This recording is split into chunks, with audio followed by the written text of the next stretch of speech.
There's a new man at the helm of Queensland's rebuilding effort. 8 months after the natural disasters, Major General Mick Slater has finished up and Major General Richard Wilson has taken his place. He'll head up the Queensland Reconstruction Authority for the next 2 years. The Major General has already dropped into Grantham, Cardwell, Tully and Innisfail to assess the task ahead. He spoke with 7:30 Queensland in his first television interview in his new role. Major General, what made you accept this job? Well, I'm a proud Queenslander, and I'm coming to the end of my career in the army, and this is a great opportunity to get back to Queensland and to do a job that's really worthwhile. Tell us a bit about your background in the army. What experiences will you be drawing on to steer Queensland's recovery? Well, I don't know that I'll be steering, but I'll be helping to steer, perhaps. I've been in the Army for nearly 38 years. I joined the Army straight out of school. I've had plenty of experience in regimental appointments, but also a lot in the planning area. And I think those sort of planning skills will be able to be put to good use in terms of the Queensland Reconstruction Authority.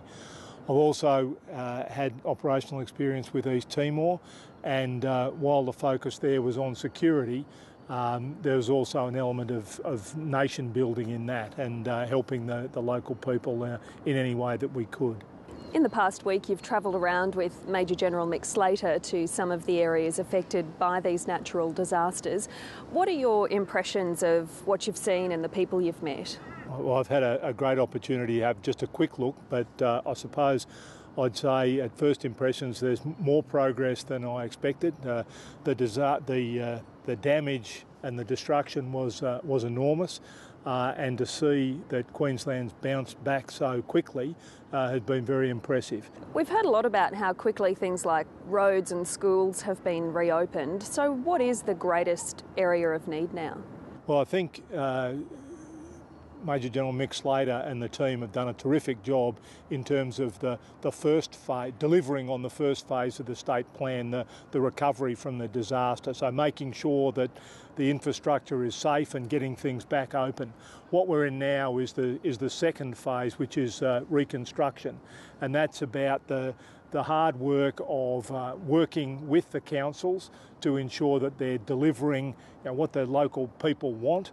And to make sure that we're actually providing value for money. And there's also that element of being prepared for the next wet season, which is just around the corner.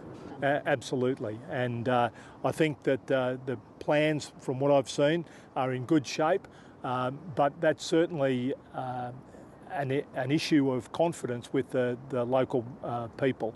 We participated in a meeting at Cardwell with the local population there, and some of their questions were around what lessons were learned from the last year's disasters and how are they going to be factored into next year's plan. So certainly that's an important aspect. Your contract, if you like, is until 2013. It's quite incredible to think that there's still 2 years worth of work left to do. It is, but when you consider the fact that the whole of the state was disaster affected, there's an enormous amount of work. So as you look around, people may well see that their house has been fixed or their neighbour's house has been fixed, their community, but we're talking about from the tip of Cape York down to the Gold Coast, a whole range of areas that have been affected on the coast and out west. So it's an enormous scale of destruction and a lot of work to be done. So do you think then in 2013 there'll be a point where you'll be able to say, right, everything's fixed? We're working to that end, Jess. We're working to that end, yes. Major General Richard Wilson, thanks for speaking with me. Thank you. My pleasure, Jess.